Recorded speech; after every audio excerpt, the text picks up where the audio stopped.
Olha, inteligência artificial está por todo lado, né? Nas manchetes, nas ferramentas que a gente usa. Mas o que é que está rolando de verdade por trás do código?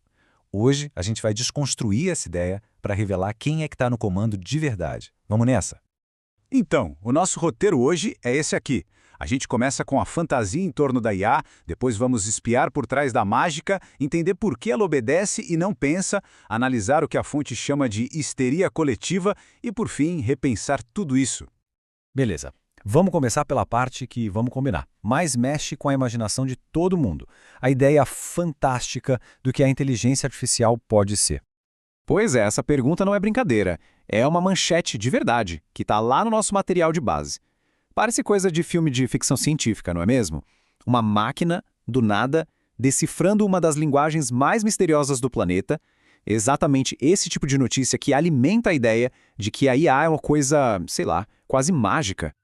Ok, agora vamos puxar a cortina e ver o que está acontecendo de verdade. Porque se a fantasia é essa da IA batendo papo com baleias, a realidade é bem mais pé no chão. E aí vem a pergunta de $1 milhão que a nossa fonte levanta. É uma pergunta que parece simples, mas que, olha, desmonta toda essa fantasia. A IA não acorda num belo dia e decide aprender baleiês, certo? Então quem é o professor nessa história? A resposta? Direta e reta. Um programador humano. É isso. Por trás de cada feito impressionante da IA, de cada manchete fantástica, tem uma pessoa, ou uma equipe de pessoas. No fim das contas, não é mágica, é código. O legal aqui é que a gente vê os tijolinhos que constroem a IA. Esses nomes podem até assustar um pouco. Cálculo vetorial, redes neurais, mas o ponto principal é um só. Cada uma dessas peças precisa ser criada, programada por um ser humano para a IA conseguir sequer começar a aprender alguma coisa. Tá, mas como funciona esse aprendizado, então? Bom, ele acontece dentro de limites muito claros, os chamados parâmetros.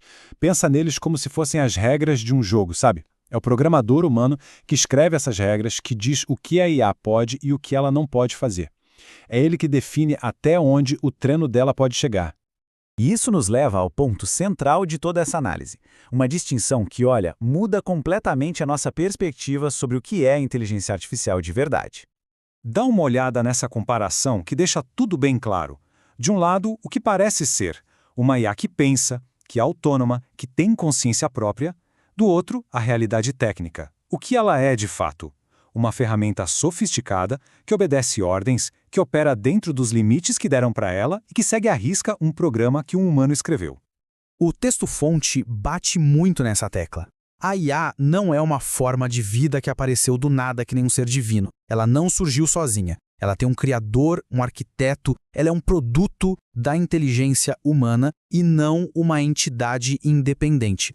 E aqui tem uma citação direta da fonte que usa uma linguagem bem forte para criticar o que considera um grande mal-entendido. A visão do autor é que acreditar numa IA que é dona de si é cair numa fantasia. Agora, vamos ver as consequências dessa percepção popular que a fonte descreve de uma forma bem contundente.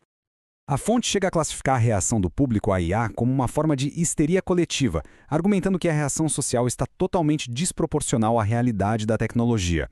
E o autor usa uma linguagem, digamos, bastante intensa para descrever isso. A citação é, sem dúvida, forte. O autor usa essa hipérbole para criticar o que ele vê como um pânico exagerado, deixando o ponto de vista dele bem claro, sem margem para dúvida.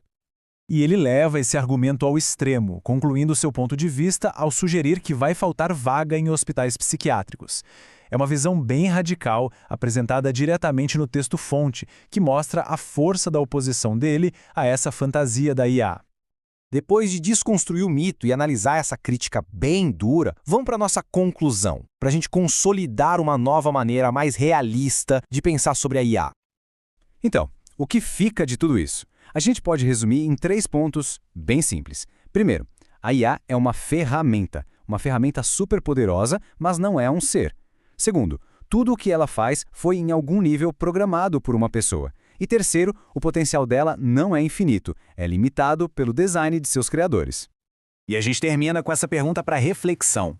Se a gente aceita que a responsabilidade final, os limites e a direção da IA estão sempre nas mãos de seres humanos, isso muda tudo. como isso deveria moldar as regras, a ética e as nossas expectativas para o futuro dessa tecnologia. Fica aí a reflexão.